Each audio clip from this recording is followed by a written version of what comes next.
Es un verdadero honor para Cátedra de la Tierra presentar la conferencia de esta mañana llamada El Parque Nacional La Tigra, una de las fuentes principales de agua en Tegucigalpa, a cargo de nuestro conferencista invitado, el magíster Jorge Luis Murillo.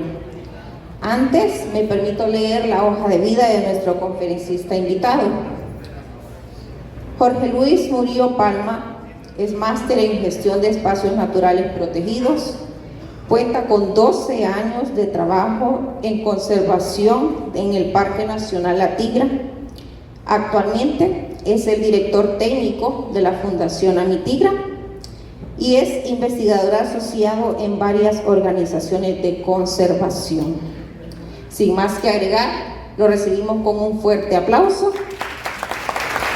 El espacio es suyo. Muchísimas gracias por aceptar nuestra invitación. Bien, buenos días, mucho gusto a todos. Gracias por la invitación, gracias porque están aquí y gracias porque van a permitirme hablarles un poquito de un tema que es trascendental para todos los que estamos aquí. Vamos a ver, y voy a empezar con una pregunta para todos. ¿Cuántos se bañaron el día de hoy? Esos que no levantaron la mano, no se preocupen, está bien si no se bañaron. Pues hablo de esto porque tiene que ver con algo que utilizamos todos los días y cada día, el agua. ¿Cuántas cosas podemos hacer sin agua?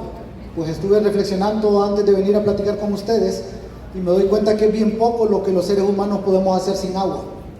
Desde nuestro aseo hasta nuestra alimentación, las construcciones, la higiene de la comida que preparamos, divertirnos, y casi todo tiene que ver con agua, pero pareciera que entendemos muy poco sobre el agua, y de eso justamente quiero encargarme un poquito hoy, de contarles un poco más del agua. Pero para que entendamos más el agua, vamos a hablar de un lugar emblemático para todos, y también quiero saber cuántos conocen La Tigra. Muy pocos. ¿Cuántos son de aquí, de la capital? Ahora entiendo, sí, muchos son de fuera, entonces está bien. Entonces, para que nos ubiquemos un poco dónde está La Tigra,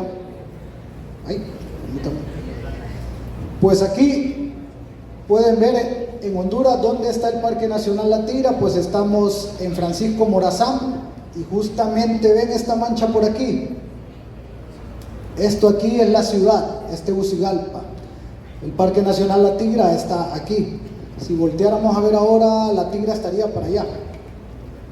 Por el Hatillo y el zoológico se han ido por esos lugares. Bueno, ahí está.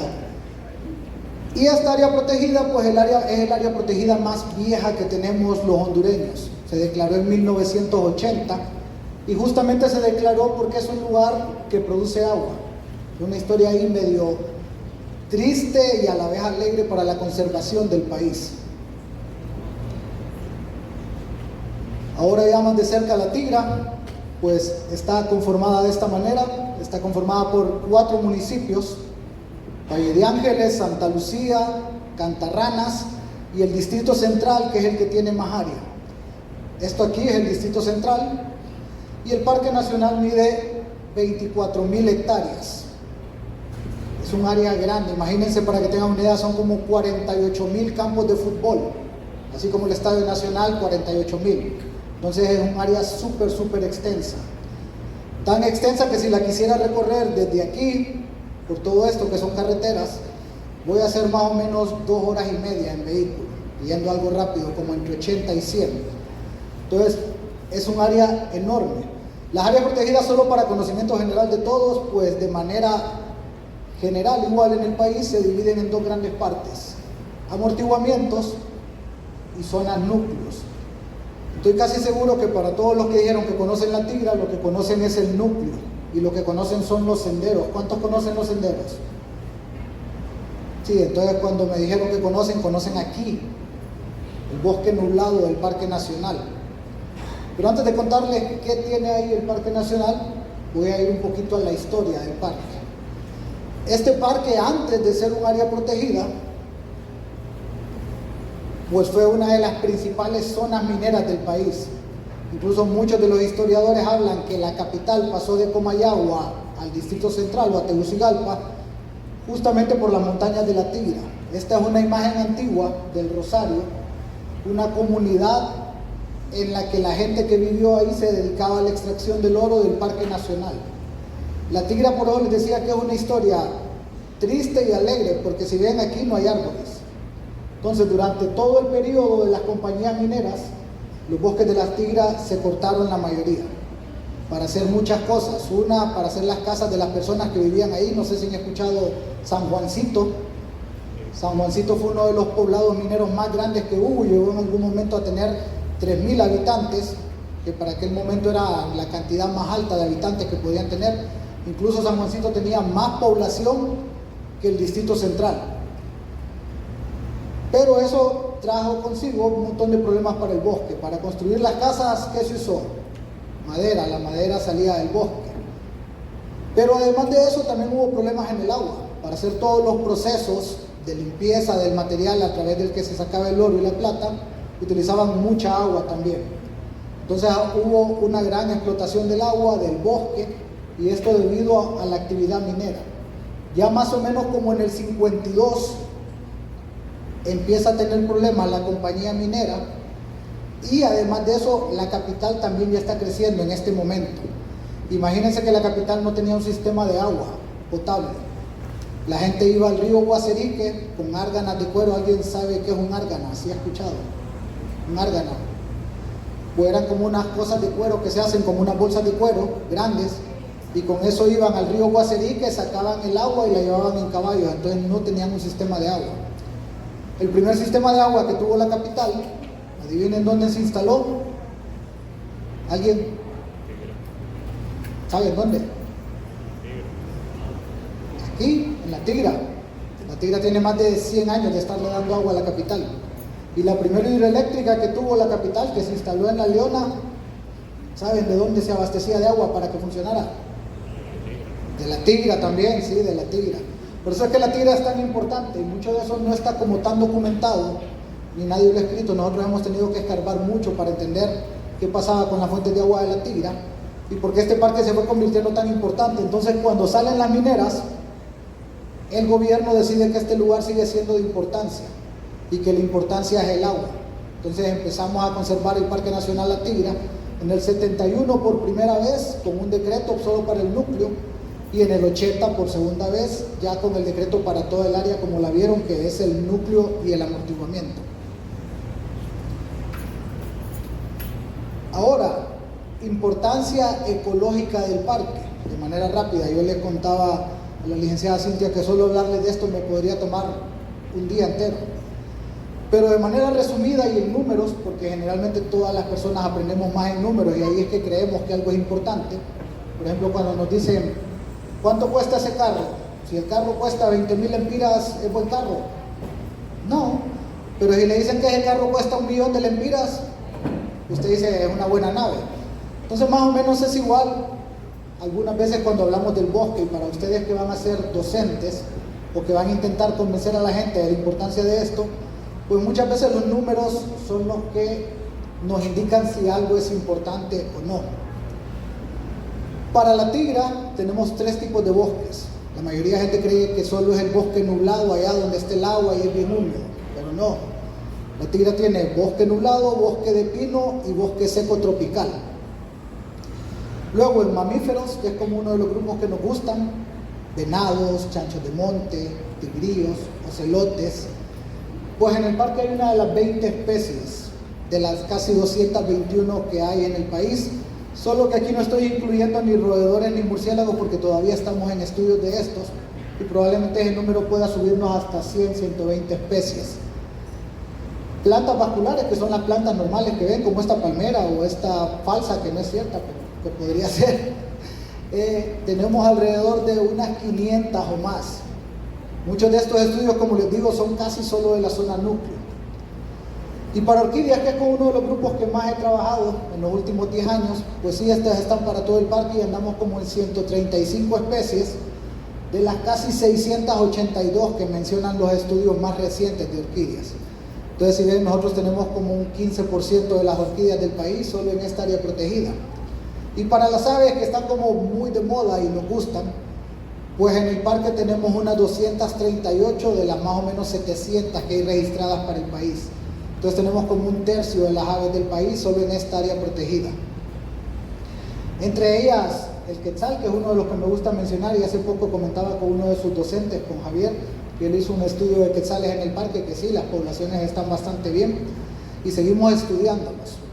Pero ese pajarito, por ejemplo, prácticamente que solo puede vivir ahí. Ya no hay nada más aquí cerca, alrededor, donde él pueda ir, porque no tenemos más bosques nublados aquí cerca. ¿O alguien conoce otro bosque nublado aquí cerca de la ciudad? Pues no, casi no hay. Estas son algunas de las especies que les mencioné. Todas estas son fotos del parque. Los anfibios no se los mencioné tantos. Es un grupo bien representado, pero justo estamos en estudios. Esta es una rana que es endémica de aquí, de la zona de Mesoamérica. No es endémica del parque, pero sí de aquí, es una ticoíla. Tenemos una de las poblaciones más grandes de venados. Venados en la Tigra es donde todavía hay más. Eso también nos trae un montón de problemas porque la gente sabe que hay y hay gente que va a cazar. Y el quetzal, este es un quetzal macho, que todos ellos hacen imposible que tengamos agua. Esa sería otra charla que les tendría que dar, pero después les voy a contar un poquito de por qué ellos hacen que tengamos agua. Entonces, en estos bosques de la Tigra tenemos todas estas especies y todavía falta mostrarles más, porque está el puma, por ejemplo. Todavía el puma está en buenas poblaciones en el parque, en sus 3 ecosistemas. Está en el bosque seco, en el bosque de pino y en el bosque nublado. Entonces él habita en todos esos lugares y se mueve de un lugar a otro, de arriba a abajo. Pues el agua y la tigra. Generalmente cuando hablamos de la tigra se ve así. Y esto es en lo que estamos pensando. Este es el bosque nublado de la tigra, que es muy distinto a los bosques que ustedes puedan ver aquí, por la presencia de epífitas, la presencia de orquídeas, de bromelias, helechos arborescentes y mucha humedad. Además, muchos musgos, como esos que ustedes compran en Navidad para el nacimiento, muchos de esos están ahí, que les diría que no los compren, y ya les vamos a contar por qué no. Y esta parte del parque es donde están instaladas la mayoría de las represas. Esas represas son las que traen agua aquí a la capital, y muchos de ustedes vamos a ver cuántos viven por el reparto. ¿Alguien que viva por el reparto? Allá al fondo, sí, recibe agua de la Tigra. ¿Alguien que viva por el Chimbo? Recibe agua de la Tigra. ¿Alguien que viva por el Piliguín? Aquí no hay nadie. ¿Alguien que viva aquí por los Castaños y el Boulevard? Por el centro. Sí, reciben agua de la Tigra.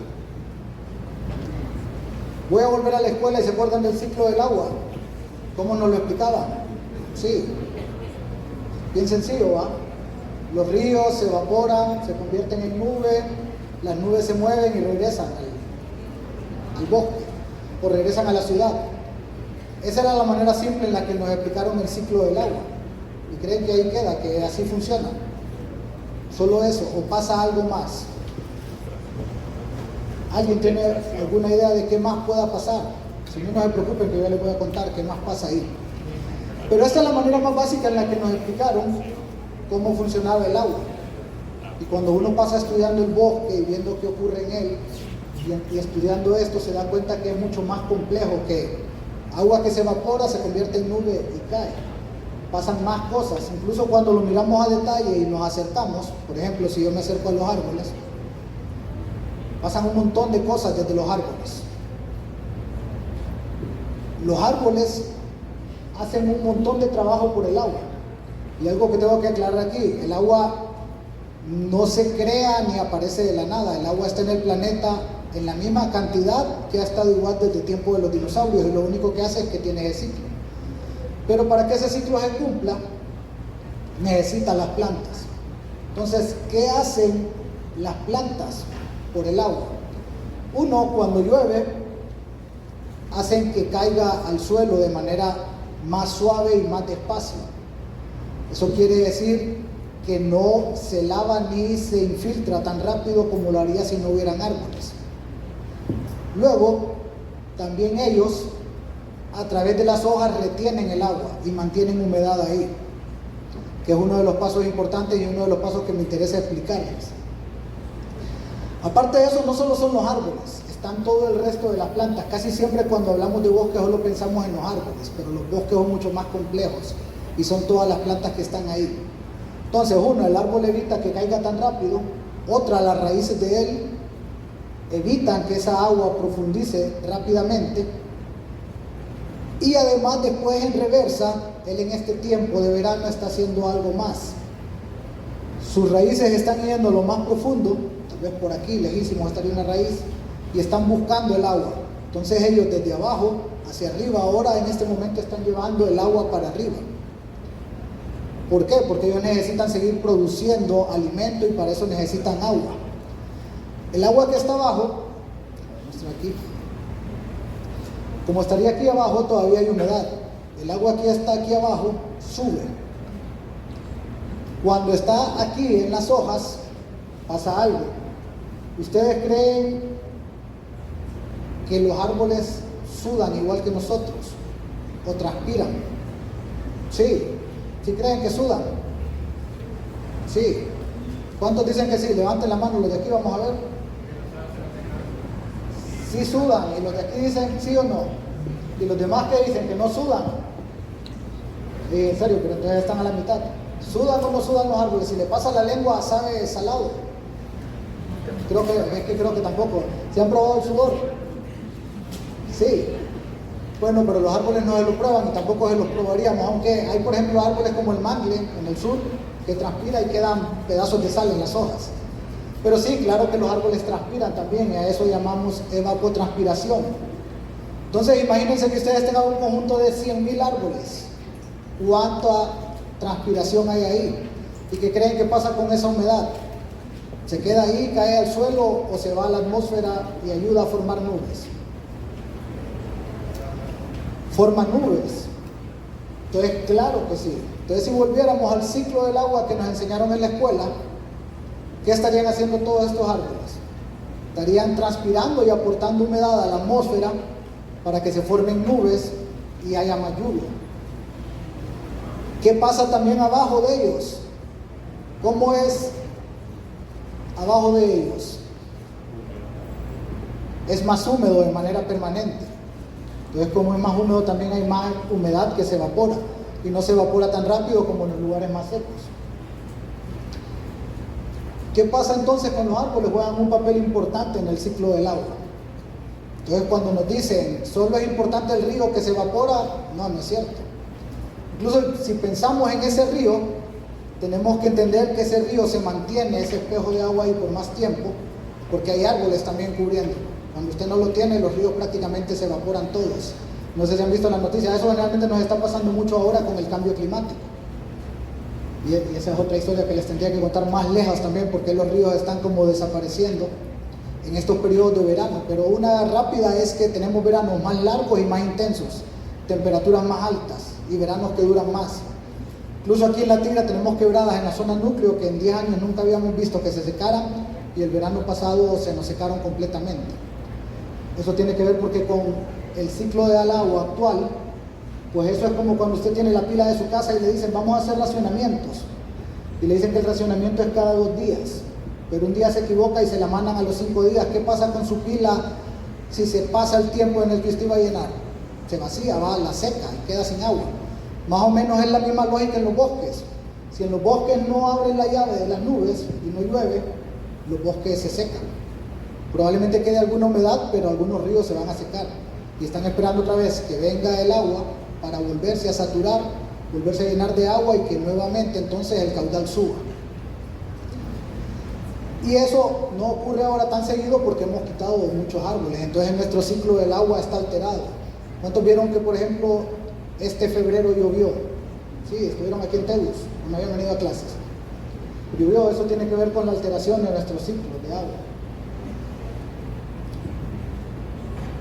Ahora, otra vez en números y para que lo vean, ¿cuánto más o menos nos da esa masa boscosa y esos ríos que tiene la Tigra en agua a los capitalinos? Entre el 25 y el 30% del agua que se usa en la capital viene de ahí. Y ojo que estoy hablando solo de la ciudad, estoy hablando solo del sistema del SAN. Esa es el agua que utilizamos prácticamente aquí en la ciudad, no estoy hablando de los otros usos del agua. Porque dentro del parque y alrededor hay 104 caseríos, que más o menos entre todos ellos En un censo no tan exacto andamos en unas 60,000 personas. ¿A cuántos les gusta Valle de Ángeles? Sí, bonito ese pueblo. Pues todo Valle de Ángeles recibe su agua de la Tigra. Y esa es agua que no está cuantificada dentro de esta agua que viene a la capital. Valle de Ángeles no tiene otra fuente de agua. ¿A cuánto les gusta Santa Lucía? Bueno, Santa Lucía igual. Santa Lucía recibe el 100% de su agua de la Tigra, no tiene otra fuente de agua. Entonces todo eso no está cuantificado. Entonces la Tigra le aporta una cantidad enorme de agua a toda la zona central. Aquí un paréntesis, y les quiero hablar de esto justamente. ¿Han escuchado este término? Lluvia horizontal. No, nada. ¿Alguien lluvia horizontal? No me quería saltar este tema del agua sin explicarles de esto.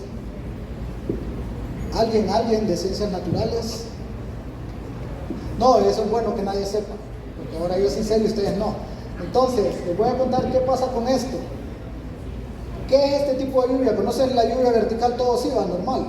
Nubes, cae, lo que pasa siempre, y sacamos paraguas y funciona. Pero en el bosque nublado de la Tigra, que es donde están instaladas casi todas las represas, ocurre este fenómeno que muchos científicos llaman lluvia horizontal. Esto es bien simple, tiene que ver con la neblina y su paso a través del bosque. Cuando la neblina viaja de esta manera, se mueve por el viento, viaja, pega en todos los árboles que tiene el parque, pega en todas las bromelias, en todas las orquídeas, y se empieza a condensar. ¿Qué es la neblina? Que son pequeñísimas gotitas de agua que cuando van pegando con obstáculos empiezan a condensarse y forman gotas, y esas gotas empiezan a caer. El bosque nublado de la Tigra tiene más o menos tiempos de neblina 8 meses al año, está neblinado en algún momento del día, por eso justamente le llamamos bosques nublados. Entonces todos estos árboles están atrapando esa neblina y hacen que ahí todo el tiempo haya goteo, pero el goteo es así, horizontal, está al nivel de las plantas. Entonces por eso lo llamamos lluvia horizontal, porque el agua cae de esta manera desde todas las plantas. Ese fenómeno prácticamente solo se da en los bosques nublados o en los bosques de altura, y por eso estos en muchos estudios se menciona que producen un 10 a 12% más de agua que otros lugares del planeta, por estas características biofísicas que se dan ahí entre la neblina y las plantas. Pero ¿qué pasaría si no tuviéramos esas plantas ahí con la neblina? Pues se iría a la atmósfera, formaría nubes arriba, o se iría con el viento hacia otro lugar, o se disiparía por el calor atmosférico y casi no la veríamos. Entonces van entendiendo otra cosa más del agua. El agua tiene ciclos bien extraños a veces para la mayoría de nosotros, o cosas que no habíamos pensado. Entonces, esto que están haciendo los bosques nublados todo el año es un trabajo importante para todo el ciclo del agua, porque ellos mantienen humedad ahí y la humedad no se va. Esta es una imagen tomada con dron aquí en el parque. Esto es un día martes cualquiera a las 8 de la mañana. Pueden ver cómo está la neblina ahí y ven cómo está la cantidad de árboles. Yo póngale que pueden haber 6 millones de árboles en el Parque Nacional La Tigra, los 6 atrapando agua todas las mañanas. Aparte de eso, todos ellos cubiertos de esto. ¿Saben qué son estos? Musgos, como los que no tienen que usar en sus nacimientos en Navidad. Entonces todos estos también son como una esponja, y esa agua que empieza a gotear de los árboles cae ahí y se mantiene ahí. Esa humedad va cayendo poco a poco. Es como que la llave de la pila de su casa ustedes la vieran solo un poquito y gota a gota, entonces dura mucho más. Esto está súper relacionado con la humedad de este lugar, pero también está relacionado con la supervivencia de todo lo que está ahí. Ahí tenemos ranas que requieren mucha humedad. Entonces, como estas plantas están reteniendo humedad como una esponja, nos hacen que haya humedad de manera permanente. Muy bien.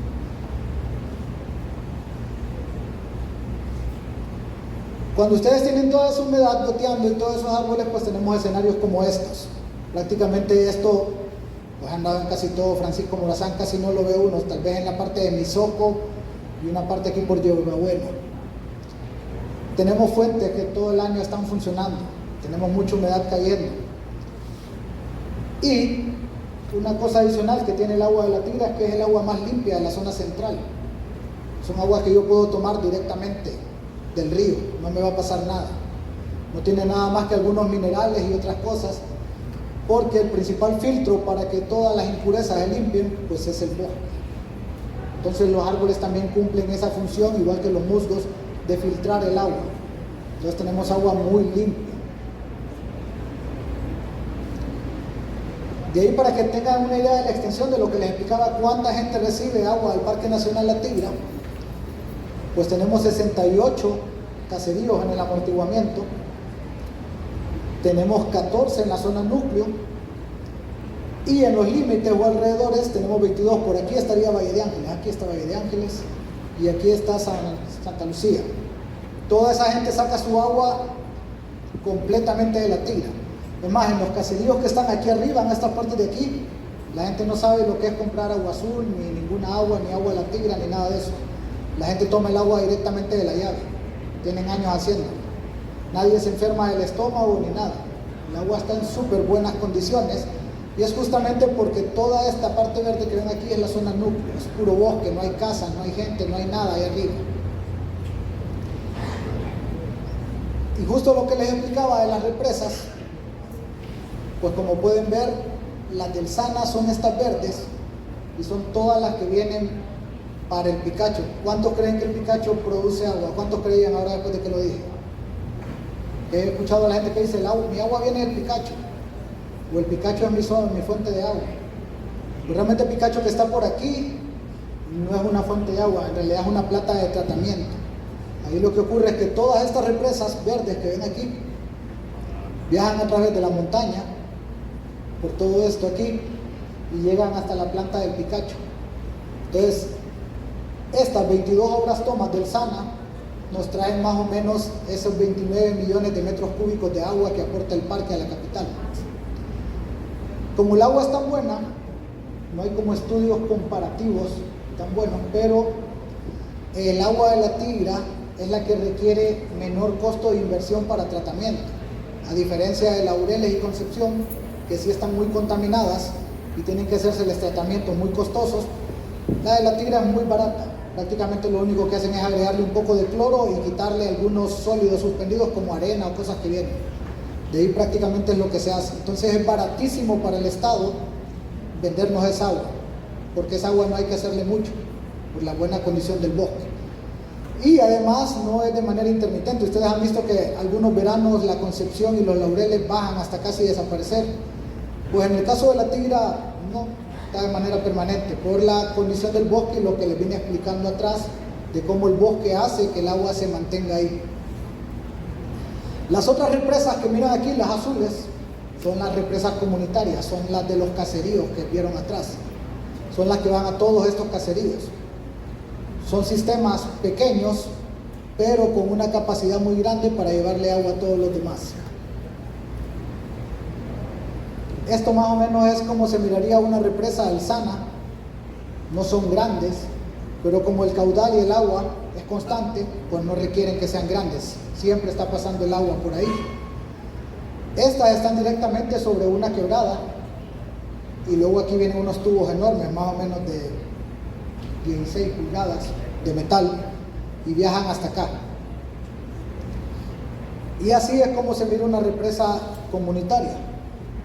Es algo mucho más pequeño, con mangueras también más pequeñas o tuberías más pequeñas, generalmente de 2 o 3 pulgadas, y se instalan de una manera también más rústica a lo que son las infraestructuras del Sana. Esas infraestructuras del Sana son súper viejas también, para contarles. Creo que la última se hizo en 1966 y la primera en 1921. Entonces no son infraestructuras recientes, por eso también eran pequeñas. Y en aquel tiempo la gente no pensaba que la población iba a crecer tanto. Entonces no pensaron, voy a hacer una cortina enorme para retener todo el agua. En invierno mucha agua se pierde ahí, mucha va hacia el río, y luego de ahí se contamina porque llega al río Choluteca. Y allá se contamina. Esto más o menos lo que les explicaba. Este es el sistema de cómo vienen las represas del Sana. Todas estas de aquí son represas y si ven todas se unen en tuberías y viajan hasta Picacho. De Picacho, que es la planta de tratamiento, nos la envían a nosotros. Ahora, pregunta para todos. Ahora que hablamos del agua, porque siempre que hablamos del agua yo veo que no vinculamos al bosque con el agua. Siempre es como el agua es algo mágico que aparece en una botella, como justo esta botella que tengo por aquí. Pero no sabemos de dónde viene el agua. Muchas veces ni entendemos cómo se produce el agua tampoco. Entonces, ¿qué dicen? Los que dicen que sí, la destrucción o contaminación del bosque disminuye la cantidad de agua disponible. De este lado, ¿qué dicen? Sí, con la mano derecha vamos a ver. Y los miro bien apagados a todos. Y con la izquierda, a los de acá vamos a ver qué dicen. Sí. Después de lo que hablamos, sí, ¿verdad? Que debe quedarnos claro que sin bosques no funciona el agua. Y después habría que entender que sin animales tampoco hay bosque. Que es otra plática que vamos a tener por ahí. Entonces, claro que sí, disminuye nuestra agua. Y lo han visto en la ciudad. ¿Cuántos buenos bosques tenemos cerca de la ciudad o adentro de la ciudad? ¿Alguno de ustedes ha visto aquí esta quebrada de Miraflores? ¿Se han fijado alguna vez? ¿Se han detenido a verla? ¿Cómo está? ¿Está limpia? ¿Está buena? ¿Se meterían a bañar ahí? ¿Tomarían agua de ahí? Y justo tiene que ver con eso, que en las ciudades no pensamos y no cuidamos en realidad nuestro entorno. Ahora estamos en el marco del Día Mundial del Agua, es un día importante, es un día que todos deberíamos de celebrar. Esta es una quebrada del parque y justo andamos monitoreando varias cosas ahí. ¿Y qué pasa en el Día Mundial del Agua? No puedo dejar de enseñarles una triste realidad del agua, del país y de la Tigra y de todas partes, casi a donde voy. Este es el río Choluteca, es el límite norte del Parque Nacional La Tigra. Si les mostrara más videos y cosas que tengo de ahí, les daría pesar. Esto es poco lo que ven aquí de basura. El río Choluteca, antes de llegar a La Tigra, pasa por la ciudad. Entonces, todo esto que miran aquí es de la ciudad, es de nosotros, es de aquí. Todo esto que ven cerca también y que va a terminar ahí con las lluvias, es de nosotros también. Aquí ven que aquí va el río. Esto es aquí cerca, esto es en el obelisco. Es el río Guaserique. Esto es lo que le pasa a nuestras fuentes de agua y esto es lo que estamos haciendo. En el Día Mundial del Agua que estamos hablando de esto, estas son las cosas que pasan, estos son los agroquímicos que caen. Si ven como es el más agresivo, tiene esta banderita roja aquí, es como de lo que más contamina. Esto es lo que más se utiliza en las áreas de cultivo que generalmente están próximas a un río. Esto también es un río cerca de La Tigra. Después de, ¿se acuerdan que les hablé del bosque nublado arriba donde no hay gente? Pues esto ya es más abajo donde hay gente. Y así está el río. ¿Podría limpiarlo? Sí, lo limpiamos, pero ¿qué creen que pasa 3 días después? Pues otra vez está así, porque tenemos gente cerca. ¿Qué pasa con muchas cosas en el agua y con lo que hace que funcione el río también? Pues se mueren. Estos son unos peces que sacamos, estaban flotando porque había demasiada contaminación en el río. Están muertos y lo hacemos solo para documentar y entender qué es lo que los está matando. Esta es una quebrada también en el parque, de esas quebradas que se secan ahora en verano. Y cuando ando por ahí, ando viendo el fondo, lo que quedó, pues lo que encuentro son controles de play, pañales, chancletas, crocs viejas, cobertores de celular, botellas. Eso es lo que le estamos haciendo a nuestra agua. Porque se acuerdan que el agua es un ciclo, el agua es la misma. No ha cambiado desde el tiempo de los dinosaurios. Entonces, como no ha cambiado, esta misma agua va a evaporarse, va a subir, pero va contaminada. Y aquí no les metí un tema, han escuchado los microplásticos. Son los pedacitos microscópicos de plástico que están ahora en casi todo lo que tomamos y lo que comemos. Y que están impactando, pues eso está pasando porque nuestra agua está llena de plástico. Casi toda el agua que usamos probablemente esté contaminada con plástico y lo que ve en la lluvia después cae y también está ahí. Les quería enseñar esto. Vamos a ver. Bueno, este le voy a poner aquí. Voy a bajar. Estos son dos ejemplos de dos ríos distintos.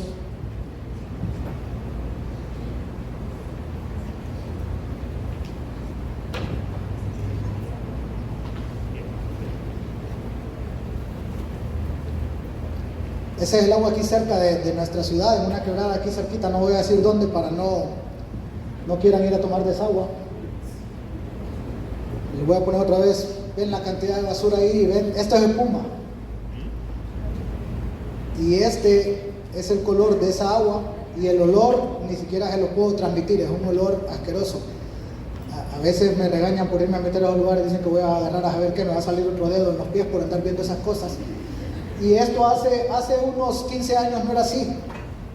Esto hace unos 15 años podía caminar uno adentro del agua. Pero en los últimos 15 años que hubo crecimiento de viviendas, que hubo crecimiento poblacional alrededor, pues esto es lo que tenemos. Prácticamente el río se convirtió en el desagüe de las aguas negras, de las aguas grises, de las casas. Prácticamente se convirtió en el lugar donde desechamos todo lo que no nos gusta. Y después esta quebrada se va a unir a un río más grande. Y eso es lo que le estamos haciendo a nuestra agua. Y ese es el futuro de la mayoría de nuestra agua, si en realidad no entendemos de dónde y cómo funciona el agua. Por eso mi plática iba más enfocada ahí. Y luego tenemos el agua del lugar donde yo trabajo y donde les digo que hacemos mucho esfuerzo de conservación. ¿Sí? ¿Qué es esta de aquí?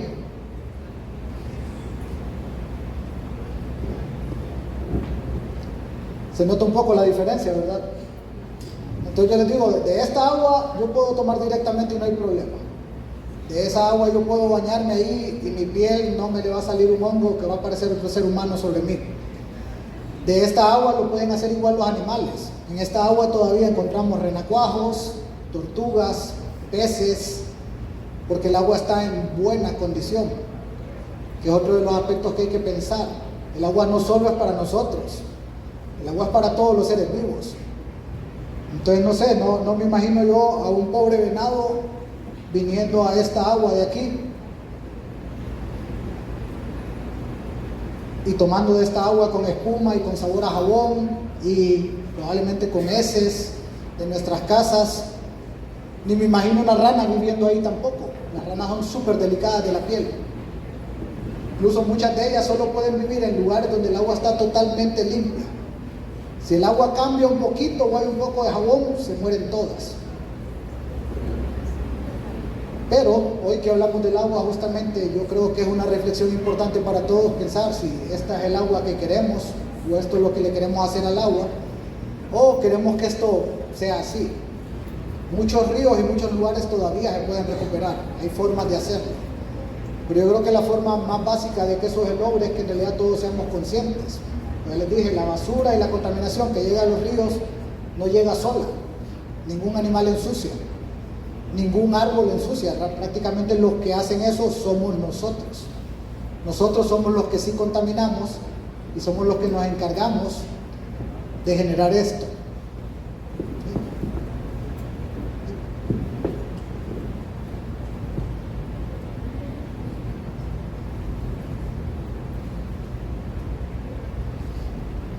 Ahora, esto es para reflexión. Yo les podría decir a ustedes qué hacer. Y ya sé que me están viendo a mí, que me estoy riendo. Es que el agua está limpia, entonces me bañé ahí y tomé agua de esa. Sí. Esta es una cascada ahí en la Tigra que casi nadie conoce y no está abierta al público, son lugares bien distantes. Entonces no la van a poder conocer hasta que algún día nos ocurra hacer un sendero ahí, pero a veces no, por eso mismo de que la gente tira basura y contamina. Entonces estamos pensando. Pero yo esta es una pregunta que les haría a todos ustedes, porque creo que, ¿cuántos habrán aquí? Unos 200. Creo que 200 cabezas pueden pensar mejor que uno. Y el tema de cuidar el agua, cuidar la naturaleza, no depende de una única persona, o no depende de una institución como en la que yo trabajo, o no depende de un catedrático. En realidad depende de cada uno de ustedes. Y por eso aquí yo les preguntaría a ustedes, ¿qué podemos hacer para proteger nuestra agua? Y puede ser desde nuestra casa, desde nuestra universidad y hasta desde cada uno de ustedes. Sí me gustaría escucharlo porque de aquí puedo llevarme buenas ideas, ideas innovadoras que podamos aplicar en otros lugares. Porque generalmente todos escuchamos lo mismo y casi las mismas ideas, pero probablemente aquí hayan otras nuevas. ¿Cuántos han escuchado, por ejemplo, no lave el carro con la manguera? Esa, sí, la escuchamos y está bien. A veces ni tenemos carro, entonces no aplica para todos. ¿Cuántos han escuchado no tengamos la llave cuando nos estamos bañando abierta todo el tiempo? Ya dijeron algunos aquí que no se bañaron al inicio, así que ese problema tampoco lo tenemos. Pero ¿qué más podemos hacer? ¿Qué más? ¿Qué se les ocurre? Ahí hay una, vamos a ver.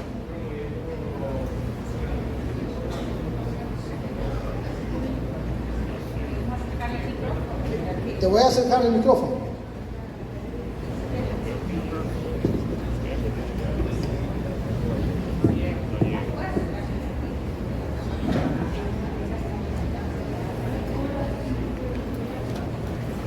Buenas tardes. Creo que principalmente nosotros que somos docentes promover actividades educativas tanto en escuelas, colegios, porque sabemos que en las escuelas hay clases de cívica que son importantes, de la religión que son importantes, pero pocas veces vemos clases del cuidado del agua, o sea, meter clases específicas para iniciar a las nuevas generaciones, irlos educando, porque creo que los anuncios de televisión poco o nada sirven porque la gente no hace mucho caso, o sea, al final todo eso, o sea, hacer más énfasis en clases, o sea, creo que no, por ejemplo, aquí en la misma universidad, los pocos que conocen acerca de este ciclo o del agua son los de sociales que llevan ciertas clases o los de naturales, pero que hay de los de inglés, los de español, entonces... Súper, sí, un aplauso. Yo le voy a decir que yo creo lo mismo que él. Generalmente no en todos los espacios nos están hablando del agua y en la escuela tampoco. Yo recuerdo mis clases de ciencias naturales no fueron tan entretenidas también, porque la ciencia natural ni me gustaba cuando estaba joven. Y no te explican cosas de la realidad, entonces me parece un buen aspecto. Luego, hay algo que iba a comentar y siempre comento. ¿Cuántos tienen redes sociales aquí? Al menos Facebook. Levanten la mano. ¿Cuántos tienen Insta? Que sí son bastantes. ¿Cuántos de todos los que levantaron la mano siguen la página del Parque Nacional La Tigra? Nadie. Y sí les creo. Entonces, ven cómo con algo tan simple, aunque siempre decimos somos ambientalistas, nos gusta el agua, creemos en esto, a veces no nos involucramos en los temas. ¿Cuántos han compartido una imagen de la selección o de algo, de un festival o algún concierto de Bad Bunny? ¿Cuántos han compartido algo de esos contenidos? No tengan pena, estoy seguro que casi todos. Y ahora en este momento, por ejemplo, que estamos en plena temporada de incendios, ¿cuántos han compartido un post sobre que no hay que quemar basura o que no hay que contaminar? Casi nadie. Entonces, ven los niveles que les decía, desde nosotros, ¿qué podemos hacer para ayudar en temas de este tipo? Todos podemos ser activistas de redes sociales. Cuando, por ejemplo, un político o un tomador de decisiones del país se mete en un tema, cuando ve a mucha gente opinando sobre ese tema, cuando ve que ese tema es importante para todos. Pero si estos temas ambientales o el tema del agua no es importante y no lo hablamos y no lo compartimos y no hacemos ver que nos interesa, pues son temas que pasan a segundo plano. Entonces generalmente hacemos canchas o hacemos otros proyectos, pero no proyectos como estos. Entonces yo esperaría que todos esos que levantaron la mano sigan la página del Parque Nacional La Tigra después de hoy, para que compartan justamente varias cosas del agua que hablamos ahí y varios elementos del agua que son importantes que la gente conozca. Mucha gente no sabe que su agua viene de la Tigra. Vamos a ver, alguien más me da otra idea de qué podemos hacer para conservar nuestra agua en el marco de este tema mundial del agua. Aquí hay una más, vamos a ver. Yo creo que la mayoría de nosotros no reciclamos agua. Y en las casas, toda el agua que usamos la botamos. Nos bañamos y el agua va a las tuberías de aguas negras, lavamos los platos, todo, lavamos la ropa y no reciclamos agua. Para nosotros, bonito ver el inodoro con el agua clarita, pero yo he visto que hay maneras que el agua que lavamos la ropa puede servir para el inodoro, para que se pueda lavar el inodoro.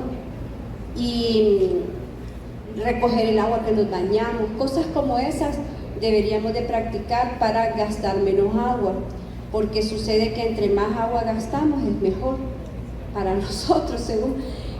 Yo trabajé en una escuela que celebraban el Día del Agua botando el montón de agua.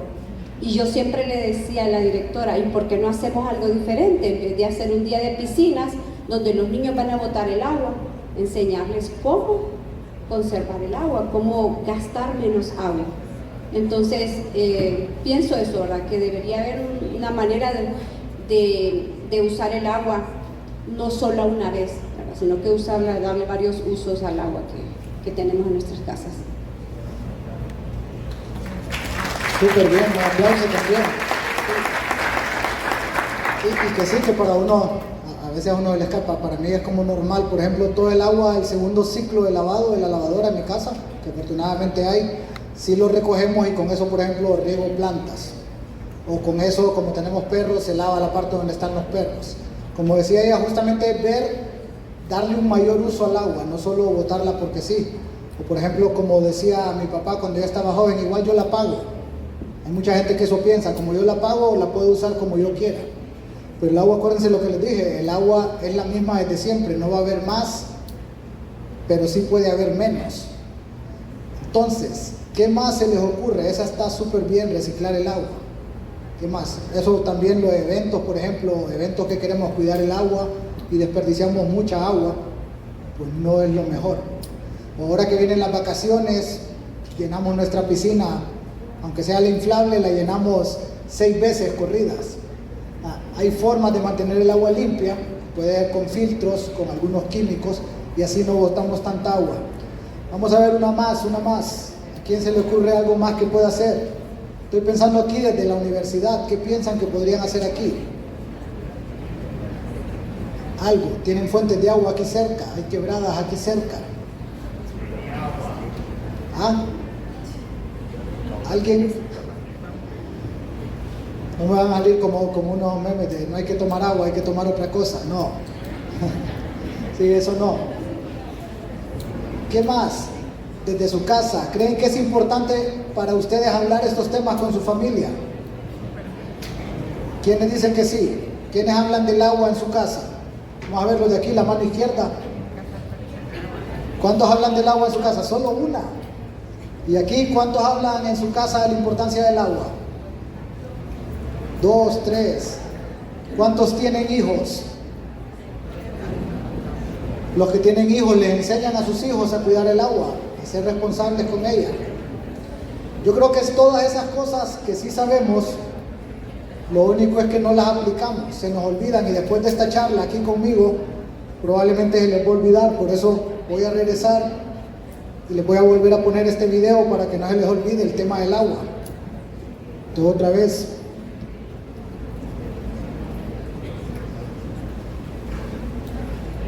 Y lástima que no les puedo transmitir el olor. Otra vez, ese es el agua que queremos. Se los voy a poner muchas veces para que no lo olviden. ¿Por qué? Porque si lo olvidan saliendo de aquí, va a seguir siendo lo mismo. Y todos van a seguir en lo mismo.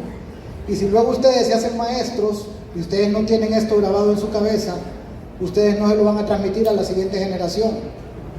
Entonces generalmente por eso tenemos una cultura en la que el medio ambiente o el agua pues no es importante. Y únicamente se vuelve importante cuando nos dicen que el agua no va a llegar a nuestra casa en 15 días. O cuando los platos están sucios y no los podemos lavar. O cuando tenemos que salir el viernes en la noche y no hay agua para bañarnos. Y nos vamos a ir a ver con el chavo, con la chava, con los amigos y no olemos bien. Ven que solo pensamos en el agua en estos momentos, pero después se nos olvida. Después el tema del agua y el tema de la naturaleza ya no nos importa. Entonces espero por favor que a ustedes no se les olvide y piensen cada día en esto. ¿Cómo puedo proteger mi agua? Desde ustedes, desde la universidad, desde su casa y en casi cualquier lugar en el que estén. ¿Qué pueden hacer para cuidar el agua? Ya les dije, yo no se los puedo recordar, por eso más quiero que ustedes lo piensen. Y los que dieron esas buenas ideas, por ejemplo, que en las clases se hable más del agua, creo que es bueno hablar con los maestros y justo tener un día una discusión sobre el agua, ver las cantidades. Si ven, Tegucigalpa no tiene agua. O sea, una cosa que no les expliqué, casi las dos represas que tenemos, Laureles y Concepción, se llenan de ríos que no pertenecen al Distrito Central.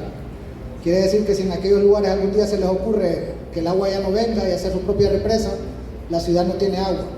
De ahí la única fuente de agua que sí nace en el Distrito Central es la Tigra. Es la que podríamos decir que sí es de aquí. Pero las otras vienen desde afuera, se llenan de ríos de Lepaterique y se llenan de ríos de Hierbabuena. Entonces, bueno, no sé si tienen preguntas, quieren preguntarme algo. Si no, chicos y chicas, justo que estamos en buen tiempo, les agradezco un montón su paciencia, su participación. Y los invito a que nos sigan en las redes del Parque Nacional La Tigra y que visiten el parque también. Es otra cosa que pueden hacer para conservar el agua, visitar los lugares donde se conserva el agua. Entonces, listo chicos. ¿O alguien una pregunta antes de que terminemos? ¿Preguntas? No. Creo que estamos listos. Agradecemos con este fuerte aplauso al magíster Jorge Luis Murillo por compartir su tiempo y conocimiento en esta mañana con nosotros en esta valiosísima charla.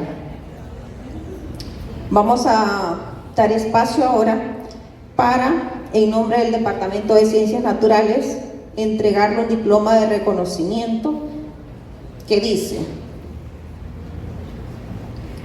Universidad Pedagógica Nacional Francisco Morazán, Facultad de Ciencias Básicas, Departamento de Ciencias Naturales. Otorga el presente diploma de reconocimiento al magíster Jorge Luis Murillo por su valiosa participación en el desarrollo de la conferencia El Parque Nacional La Tigra, una de las fuentes principales de agua para Tegucigalpa, realizado en el marco del programa educativo Cátedra de la Tierra Dr. Gonzalo Cruz Calderón, extendido en Tegucigalpa los 24 días del mes de marzo del 2025, firmado y sellado por la decana de la Facultad de Ciencias Básicas de la UPN-FM, magíster Alba Rosa González, y la jefa del Departamento de Ciencias Naturales, la magíster Zoila Maribel Moncada. Invitamos a la doctora Estela Álvarez, secretaria académica del departamento, para que pueda hacer entrega del diploma.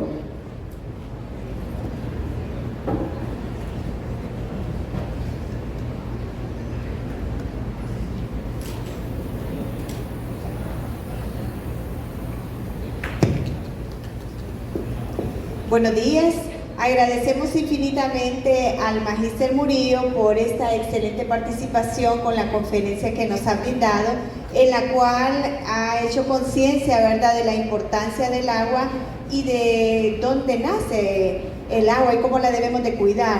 Entonces, muy agradecidos y esperamos seguir contando con él, ¿verdad?, en estos momentos que tenemos nosotros como Departamento de Ciencias Naturales en la Cátedra de la Tierra. Muchas gracias.